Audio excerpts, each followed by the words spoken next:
Hola, Filo, buenas tardes. Hola, buenas tardes. Pues bueno, el motivo de mi visita es para comentar y preguntar, pues, acerca del cuartel de la Guardia Nacional que se ha instalado hace unos días a las afueras de aquí del pueblo, ¿no? Aquí muy cerca. Y pues se escucha de todo un poco aquí en el pueblo, ¿no? Desde gente que dice estar de acuerdo con su presencia, porque pues les brinda como cierta seguridad y protección con esta ola de violencia que se ha estado generando. Y pues gente que no está muy de acuerdo con ello, ¿no? Entonces, que les produce cierto miedo, inseguridad. Pues a eso venía aquí con usted para preguntar cómo esta situación, para preguntar qué es la guardia, ¿no? Entonces, no sé si pudiera responder, comentar. Claro, pues no sé, así como lo preguntas, se me ocurren muchas ideas y la primera es las armas. A mí, de hecho, ya me tocó hace unos días que pasé por Teyahualco, estaba ahí el retén de estos guardias nacionales que están aquí en el pueblo. Entonces, ni de que salen a los alrededores, no hacer retenes, hacer operativos, todo eso, ¿no? Entonces me tocó pasar, la combi pasó bien despacito, despacito, y estos militares estaban formados y todos con sus armas, ¿no?, en mano. Entonces para mí la clave de todo esto son las armas, porque están armados, ¿no? Y las armas no son para jugar, son para usarse. Entonces para mí el hecho de ver a estos militares ya aquí en nuestro territorio con armas viene a poner al descubierto una situación de guerra que muchos no quieren aceptar ni se quieren dar cuenta, ¿no?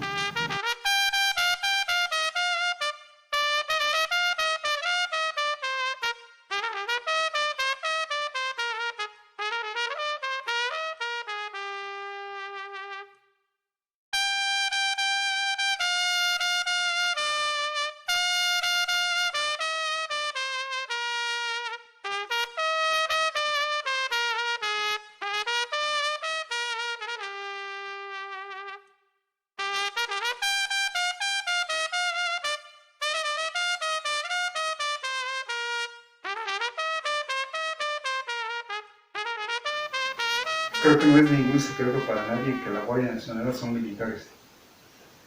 Se formó con elementos militares, sí, nuevos y de la Policía Federal, pero que también habían sido militares que habían entrado a la Policía Federal.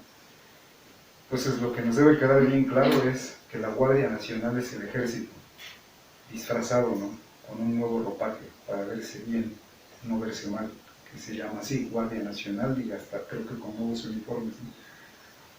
Entonces es un ejército. Y piensa tú que los ejércitos, en cualquier lugar del mundo, su función es una, defender la soberanía de un país. Entonces, creo que deberíamos preguntarnos qué hace el ejército en las calles. No sé, cuando Estados Unidos invadió México, en 1847, pues se entiende, ¿no?, que estaba siendo invadido nuestro país, la soberanía nacional estaba en riesgo. Entonces el ejército tenía que enfrentarse, el ejército mexicano tendría que enfrentarse al ejército de Estados Unidos, era una guerra, ¿no? Lo mismo con el ejército francés, ¿no?, en 1862. Pero hoy, ¿por qué el ejército está fuera? Bueno, creo que lo que pone al descubierto es que estamos en una guerra, estamos viviendo una guerra, y el ejército pues está en las calles precisamente por eso, ¿no?, porque estamos en medio de una guerra. La Guardia Nacional, la idea de militarizar el país no es nueva, viene ya desde más antes, ¿no? No sé si recuerdas Calderón, ¿no?, que desata la guerra contra el narco y entonces el ejército se va a las calles, ¿no? Pero ya desde mucho antes el Estado mexicano ha utilizado el ejército para funciones que no le corresponden. Pero bueno, la cosa es que Felipe Calderón intentó darle un marco legal o sea, justificar la presencia del ejército en las calles, pero pues toda la oposición se le vino encima, ¿no? Enrique Peña Nieto intentó lo mismo con su Gendarmería Nacional y tampoco le salió. Y lo que me parece muy grave es que ahora con este nuevo gobierno de Andrés Manuel López Obrador y con la legitimidad que le dio los 30 millones de votos que tuvo, lo hizo sin ninguna bronca, ¿no? Creó la Guardia Nacional, le dio un marco jurídico, legal, y pues la Guardia Nacional ya anda en las calles, ¿no? O sea, el ejército ya está en las calles. Se pone al descubierto que hay una guerra. Pues sí, como tú decías, ¿no? El ejército ya está en las calles, gente que viaja en autobús, y, por ejemplo en el SECTA, ¿no? Y que ahí donde está el arco, el ejército los baja, ¿no? Y les dice que les va a dar una plática de por qué están ahí, que es para salvaguardarlos y todo, ¿no? Entonces, pues sí hay mucha inquietud por parte de la población y pues considero que pues es delicado este asunto, ¿no? Porque, como tú lo decías, el ejército ya está fuera de los cuarteles, ¿no? Ya está pues en el pueblo, como se puede ver. Y piensa que el ejército está para, o mejor dicho, cómo se entrena el ejército mismo, los elementos que forman el ejército, es para aniquilar al enemigo. Creo que lo puso así bien en claro, no sé si viste ese video que salió y se difundió mucho de YouTube cuando entró el ejército aquí en Palmarito, y que había cámaras, ¿no?, que habían puesto ahí los habitantes, entonces grabaron ese momento en el que un militar agarra a uno de los delincuentes, lo pone en el piso y le suelta el balazo, ¿no? Así, tal cual, ¿no? Esa es la función del ejército, aniquilar al enemigo. Están entrenados para matar. Pues todo ese cuento que se echa el Obrador de que sí, pero que ya los educaron en derechos humanos es pura fantasía, ¿no? El ejército, los soldados, los militares son elementos que están hechos para eso, para aniquilar, para matar, para asesinar. Entonces no pueden ellos cumplir las labores de policía, que es para lo que nos dicen que están ahora, ¿no? Entonces, bueno, yo más bien lo que veo es que el asunto es todavía más complejo o sea, de lo que parece a simple vista. Entonces, una cosa es que lo que está pasando hoy a nivel mundial es que Estados Unidos está perdiendo la hegemonía que tuvo durante los últimos décadas, ¿no? Y entonces el mundo se está reconfigurando. Eso es lo que está pasando en el mundo, ¿no? Ahora aparecen nuevos actores a nivel mundial como Rusia y China, y que pues ya no dudan, ¿no?, en ponerse de frente a los gringos como iguales, ¿no? Entonces algo está pasando en el mundo, ¿no? Se está reconfigurando, se están naciendo nuevas esferas de influencia y el mundo está yéndose ya más para una situación tripolar en la que pues están estas tres superpotencias, ¿no?, que son la China, la Rusia y Estados Unidos. Pues primero creo que debes entender que el mundo, como este que está aquí, este Mapamundi, es nomás uno solo, ¿no? Entonces México está ahí en medio de ese rompecabezas mundial. Entonces no se puede entender uno sin el otro. No puedes entender lo que pasa en México si no entiendes lo que pasa en el mundo. Y lo que pasa en el mundo también es parte de lo que está pasando aquí en México y en nuestra región y en nuestro pueblo. Entonces, no sé, un primer comentario se me ocurre que en estos días Estados Unidos amenaza a Turquía por haber comprado el sistema antimisiles ruso, los S-400. Y eso crea toda una situación nueva en el Medio Oriente porque pues, Turquía es miembro de la OTAN, es el único país no cristiano, el único país musulmán que es miembro de la OTAN. Y quien lidera la OTAN es Estados Unidos. Y ahora están en conflicto, ¿no? Todo eso viene a raíz de que en 2016 los gringos quisieron derrocar a Erdogan, el presidente, y entonces él ya está viendo, pues está entendiendo la nueva situación que está ocurriendo, entonces ahora se está aliando más a Rusia, ¿no? Bueno, esa es una cosa, ¿no?, que parecería que no tiene que ver con nosotros, pero está pasando, ¿no?, las armas.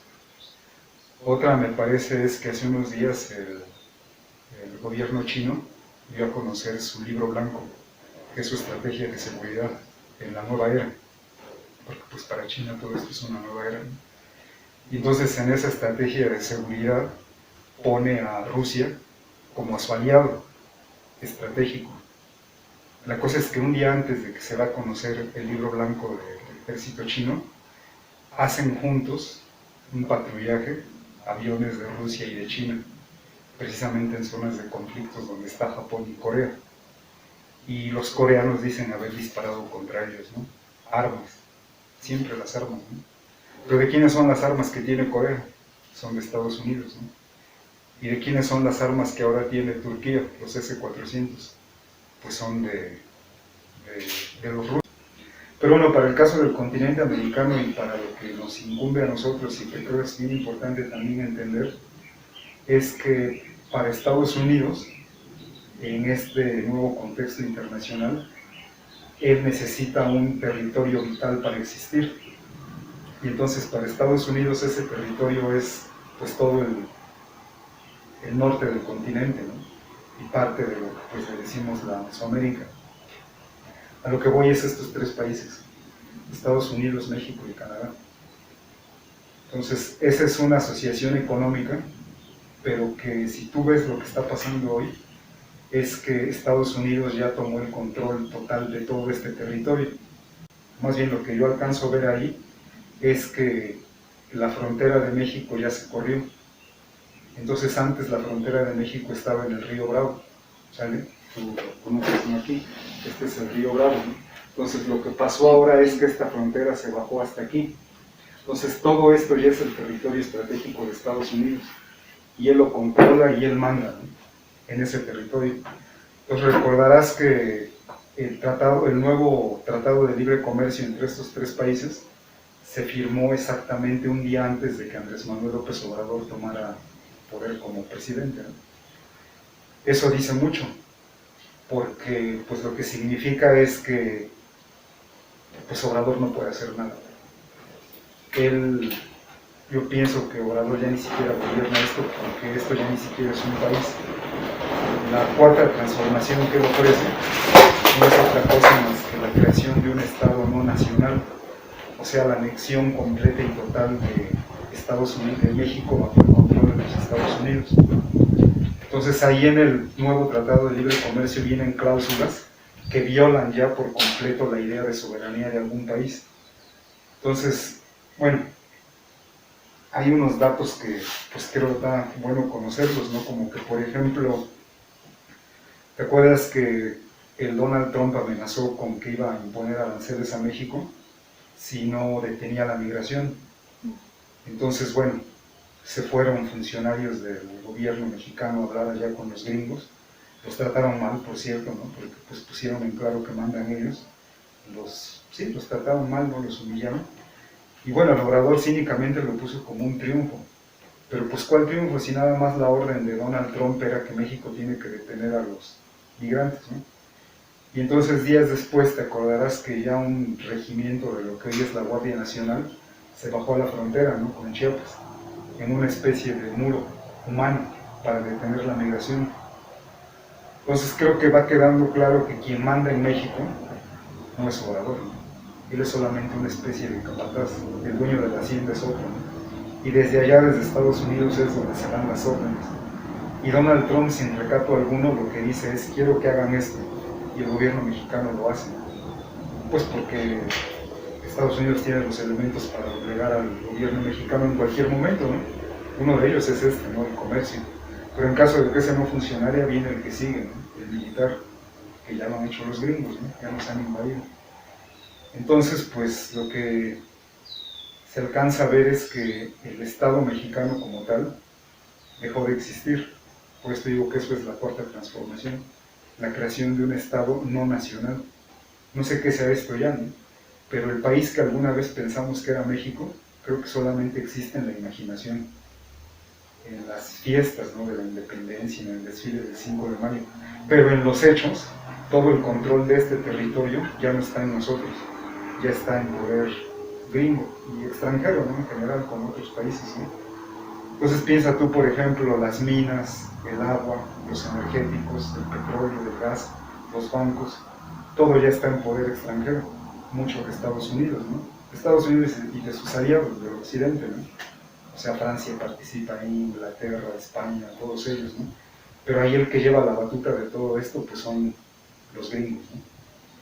Entonces, eso que pasó, pues pienso que es el robo más grande que ha habido en la historia de esto, que alguna vez fue el país que llamamos México. Y entonces, pues el gobierno mexicano sabe que mucha gente no va a estar de acuerdo, ¿no? Ante tanto despojo. Y pues tú lo has de saber, ¿no? Ahí en los medios de comunicación sale, ¿no? De todo lo que está pasando en el país, de luchas, ¿no? O sea, a favor de los bosques, contra las mineras, contra las hidroeléctricas, contra proyectos carreteros, ¿no? Y siempre ahí lo que el denominador común es el capital extranjero. Entonces hay pueblos, hay gentes que no están de acuerdo con esta política de despojo que se está dando en todo el país. Y entonces lo que hacen es organizarse, se rebelan, no están de acuerdo, empiezan a protestar, a manifestarse, a organizarse, y entonces es cuando el gobierno necesita la fuerza represiva. Y pues la fuerza represiva más poderosa que tiene pues es el ejército, ¿no? Pues en primer lugar la policía, y si no funciona pues está el ejército. ¿Te acuerdas de Tlatelolco, no? 68. Entonces cuando hay que usar el ejército, el Estado mexicano no duda en hacerlo. Para eso lo tiene, ¿no? Pero entonces se supone que el ejército debe estar en sus cuarteles en tiempos de paz. Esa es la premisa central. En tiempos de paz el ejército está en sus cuarteles. Bueno, pues ya no estamos en tiempos de paz, estamos en tiempos de guerra. Y entonces el ejército ya está afuera. ¿Y qué anda haciendo el ejército? Pues anda checando, ¿no? Está para controlar. Cuando preguntas qué está haciendo aquí, está para controlar este territorio, para asegurar que tiene el control total de este territorio. O sea, que no haya nadie que desafíe el nuevo orden, ¿no? Que se está dando.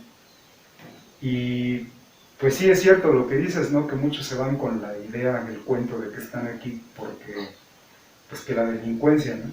O sea, es cierto la delincuencia, ¿no? Pues ves aquí la ola de asaltos entre Molcajá y la Colorada, ¿no? Todos los asaltos que se han dado, mucha violencia ha habido, ¿no? Muertos también. Toda esta zona, ¿no? La del Huachicol, ¿no? De Palmajito, todo esto, ¿no?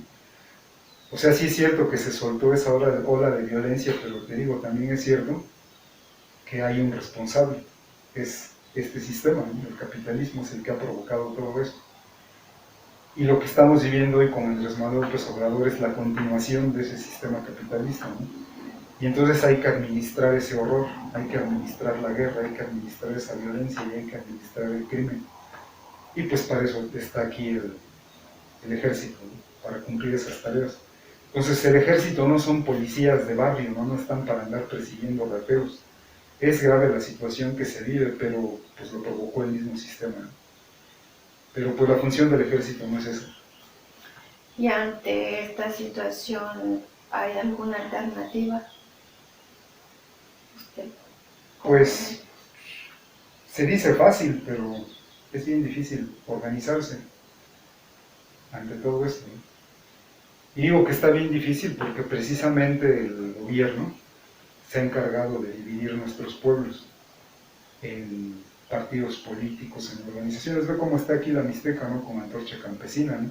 Todo esto era antes bastión priista, toda la Mixteca poblana, Mario Marín, todo eso, luego se dejó venir el PAN, ¿no? Entonces tú lo has visto, ¿no? Cómo pasa aquí en el pueblo, en el municipio, con cada proceso electoral municipal, ¿no? Que todo el mundo se divide, que familias, amigos y esos son del PRI, otros del PAN, otros de aquí, ya no se hablan, ya se enojan, ya lo que sea, ¿no? O sea, nos tienen bien divididos. Entonces, pues yo creo que lo han hecho con toda intención, porque divididos pues no podemos vernos de igual a igual, sentarnos a platicar, a reflexionar en qué situación caímos, porque pues de ahí es donde vendría la organización, porque al entender qué es lo que está pasando, pues entonces vendría el siguiente paso, que sería, ¿y ahora qué hacemos? Pero pues como pueblo, ¿no? Como paisanos, pero pues te digo, nos tienen fragmentados. Entonces, pues en otros pueblos se ha dado esto de que los pueblos empiezan a tomar la seguridad en sus propias manos, ¿no? Pues ahí está Cherán, por ejemplo, ¿no? Pero pues la represión ya se desató también por todo el país, ¿no? Porque te iba a mencionar a estos compañeros del CIPOC de Guerrero, ¿no? Que también se están organizando contra toda la violencia, pero pues mira lo que les hacen, ¿no? Les matan a sus representantes. Entonces todo eso es parte de esa ola de violencia, ¿no? De aplacar, de reprimir cualquier brote de inconformidad que se dé. Entonces, pues en resumen, esa es mi opinión, ¿no? Que aquí en el territorio este que estamos viviendo, se llevó a cabo el despojo más grande en la historia, que es precisamente ese, ¿no? La extinción del Estado Nacional. Entonces, como ya no hay Estado Nacional, si los ejércitos están para defender el Estado Nacional y ya no hay Estado Nacional, entonces ahora ¿para qué está el ejército, no? Pues para obedecer las órdenes del nuevo patrón, ¿no? De los gringos, y para reprimir a la población.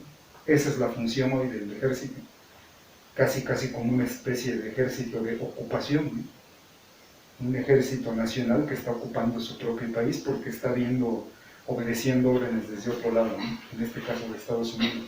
Los días antes de que se firmara el nuevo Tratado de Libre Comercio, el primer ministro de Canadá intentó así como que aliarse con Peña Nieto para que los gringos no se pasaran de lanza con este nuevo tratado, ¿no? Pero pues el Peña Nieto le valió, ¿no? Entregó todo, ¿no? Y pues Obrador lo que está haciendo es continuar con la política de despojo, en los hechos. En la realidad él dice que ya se acabó el neoliberalismo y bla, bla, bla, ¿no? Que se viene una época de paz. O sea, no es cierto, el mundo está reconfigurándose y eso implica una guerra mundial, de la cual México no puede salir, ¿no? Pues estamos ahí en medio como parte, ¿no? De todo el planeta Tierra, ¿no? Entonces todo lo que está pasando hoy en el mundo, en mi opinión, está estrechamente relacionado, ¿no? Cada cosa que está pasando en Turquía, en Irán, en las Coreas, ¿no? Japón, en Venezuela, ¿no? No son hechos aislados, ¿no? O ajenos.